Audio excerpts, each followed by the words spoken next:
નમસ્કાર મિત્રો, સ્વાગત છે તમારું વૈદિક જ્ઞાન ચેનલ પર। બધા જ વ્યક્તિની સુખ સમૃદ્ધિ એવી સ્ત્રી પર નિર્ભર કરે છે જે ઘરના દરેક કાર્ય કરે છે।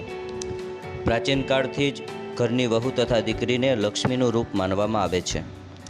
ધર્મશાસ્ત્ર અનુસાર થોડા એવા કાર્ય છે જે સ્ત્રીઓએ ન કરવા જોઈએ, કેમ કે એવા કાર્ય કરવાથી ઘરમાં મહાલક્ષ્મી કોઈ દિવસ આવતા નથી।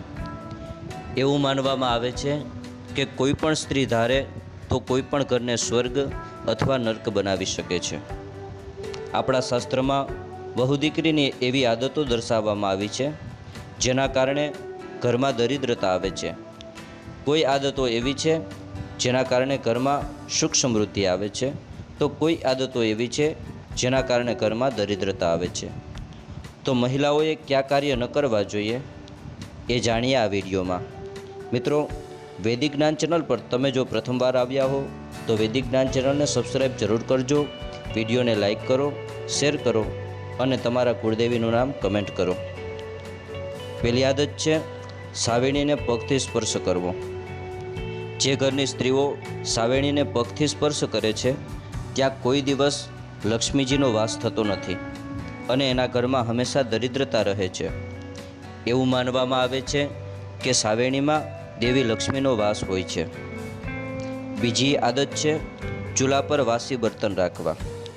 જો તમારા ઘરની સ્ત્રીઓ હેઠા બર્તન ગેસ પર રાખી અને સૂઈ જાય છે તો આવું ન કરવું જોઈએ, કારણ કે આવું કરવાથી દેવી લક્ષ્મી કોઈ દિવસ ઘરમાં આવતા નથી અને એ જ દુઃખ અને દરિદ્રતાનું કારણ બને છે। માટે રાત્રે ગેસ પર હેઠા બર્તન રાખી અને ન સૂવું જોઈએ।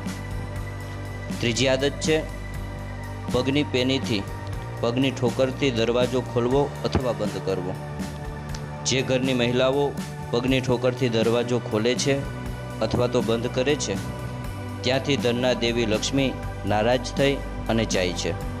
માટે તમારા ઘરમાં આવું થતું હોય તો તરત જ બંધ કરવું જોઈએ। તો મિત્રો, આ હતા એ 3 કારણો જેના કારણે મહાલક્ષ્મીજી નારાજ થાય છે અને એ ઘરમાં દરિદ્રતાનો વાસ થાય છે। મિત્રો, તમને વિડીયો પસંદ આવ્યો હોય તો વિડીયોને લાઈક કરો, શેર કરો અને વૈદિક જ્ઞાન ચેનલને સબસ્ક્રાઈબ જરૂર કરો। જય માતાજી, જય દ્વારકાધીશ।